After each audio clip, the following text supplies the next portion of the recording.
Teriakan adik bangunkan Eka saat peristiwa kebakaran di Delapan Ulu.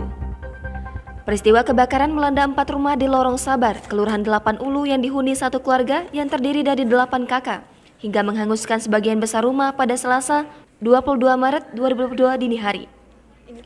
8 kakak yang terdampak yakni Tardia, Hengki, Haryadi, Arman, Dedi Henry, Ismail Najid, Ida Liana, dan Angga. Dari pantauan tribunsumsel.com di lokasi kebakaran, kini hanya ada puing-puing bangunan bekas kebakaran yang tersisa. Bagian rumah yang terbuat dari kayu hanya tersisa kerangka rumah yang hangus menjadi arang. Eka, salah satu korban kebakaran, mengatakan kronologi kejadian bermula diketahui oleh salah satu adiknya yang bernama Rina. Api muncul dari rumah sang ayah Ismail Majid. Sekitar pukul 2.00 waktu Indonesia Barat, ia dikagetkan dengan suara teriakan adiknya. Eka bersama suami dan 3 anaknya lantas terbangun dan kaget jika api sudah membesar sampai tubuhnya merasa panas. Saat berusaha keluar dari rumah, ia sempat beberapa kali kesulitan membuka pintu.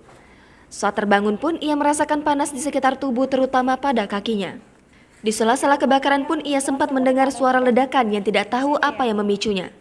Belum diketahui apa penyebab kebakaran, namun menurutnya, dari keterangan polisi diduga ada korsleting listrik karena ada kabel yang terbakar. Lanjut dia, api berhasil dipadamkan sekitar pukul 4.00 waktu Indonesia Barat dini hari setelah pemadam kebakaran datang membantu.